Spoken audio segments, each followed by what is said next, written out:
Good day, fellow crafters. Welcome back to the Pixie Dust Designs YouTube channel. I'm Tamara, the card creator, and today we're going to be crafting this sparkly elf mug. Before we dive in, don't forget to hit the like and subscribe buttons, and to make sure that you never miss out on our latest tips and tricks from all of our talented creators, click that bell icon.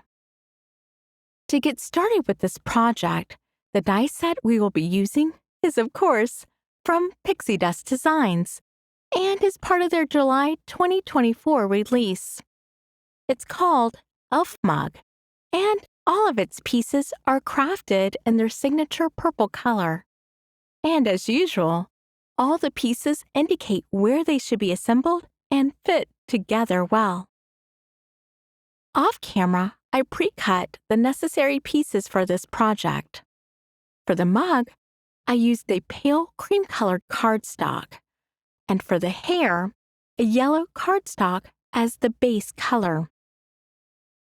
For adding additional color to this project, I decided to use some alcohol markers because they're quick and easy to use, but also because they blend easily.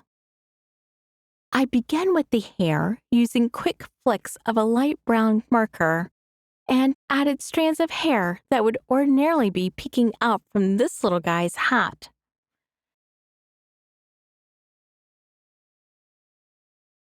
I then moved to the eyebrows with the same color ink.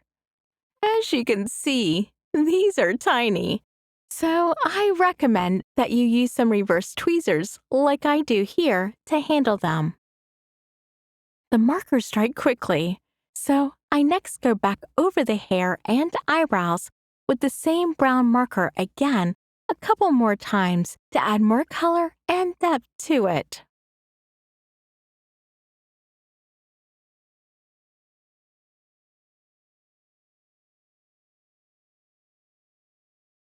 The next step is to start assembling the elf. It's hard to see on camera, but in person, there's an impression of where everything should be glued into place, which again is why I love using Pixie Dust Design dies. They take the guesswork out and make it a repeatable process. With some liquid glue, I adhere the eyebrows into place, and as you can see, it lines right up in line with the ears and are spaced perfectly.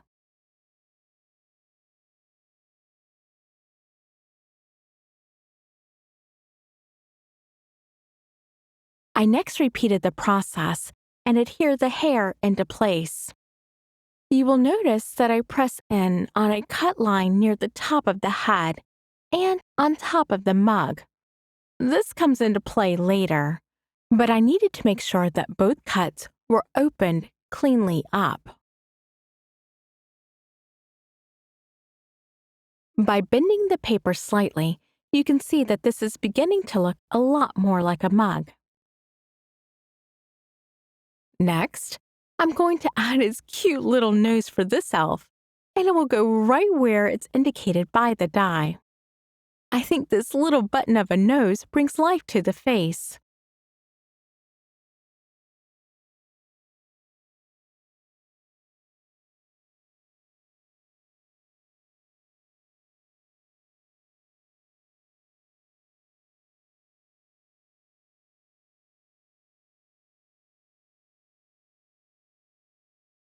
It does need a mouth, though, so I use a fine-tip black pen to give him one.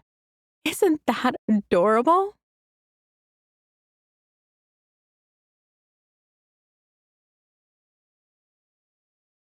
The next step was to create the whipped cream on top.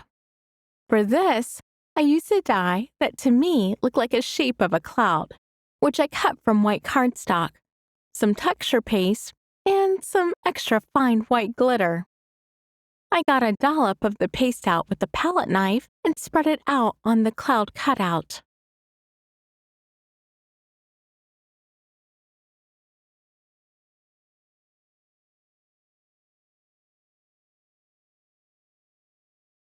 When I was satisfied with the appearance, I then added the glitter, which made it look more like sugar.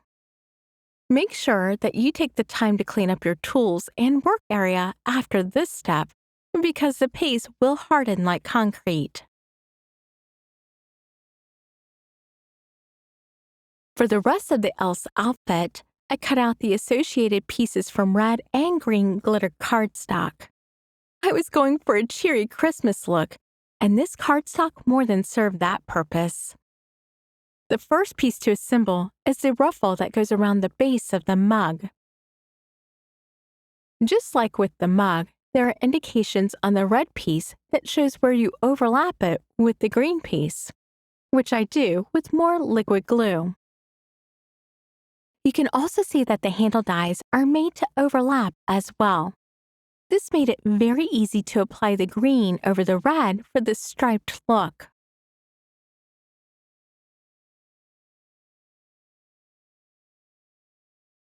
Next, I created the straw for the mug. This time I used a plain red cardstock over a piece of plain white cardstock, and it turned out terrifically.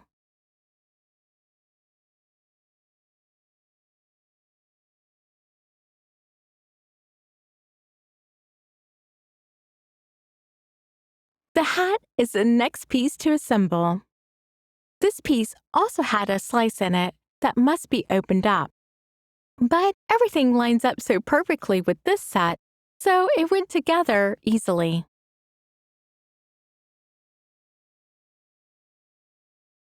It also made inserting the shadow piece into the mug a piece of cake.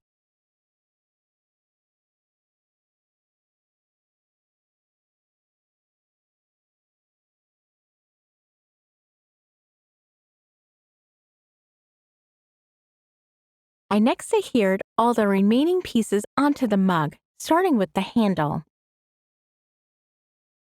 Again, these all line up, so it was super easy to do with the fast-drying liquid glue.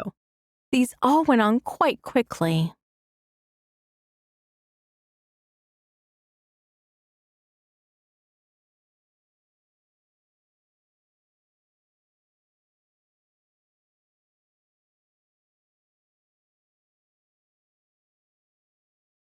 If you use the same method as I did for the whipped cream, make sure that it's dry before handling it, and that you dump off any excess glitter that didn't stick.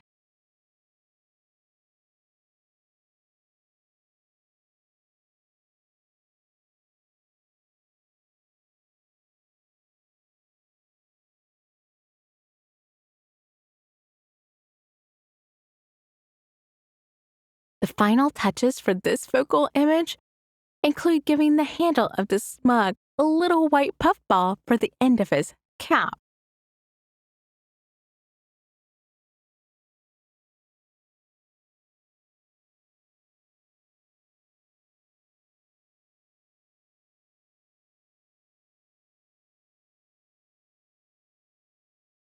And then using a fine tip black pen to add some line work in the ears to give them more of a natural appearance.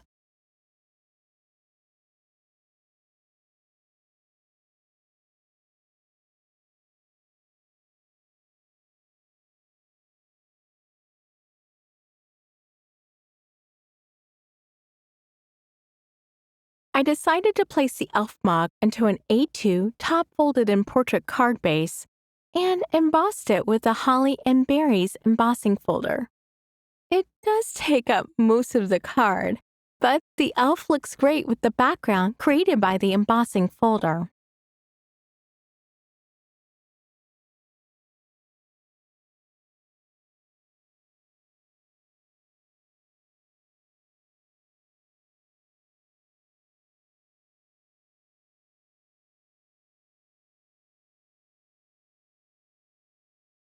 After I adhered it to the panel with liquid glue, I weighted it down to dry.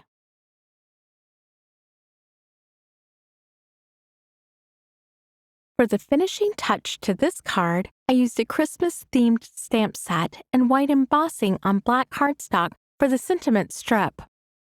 I wanted to give it some dimension because it was on an embossed background, so I used foam tape to raise it up. Key tip: if you put liquid glue onto your foam tape You have a couple of seconds extra to move your foam around before it takes hold.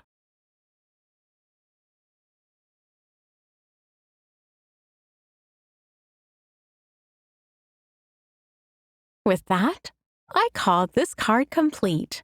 I absolutely love the sparkle and shine that this card has. It's like tiny blinking white lights are all over the card as you move it around to catch the light. Even the whipped cream sparkles.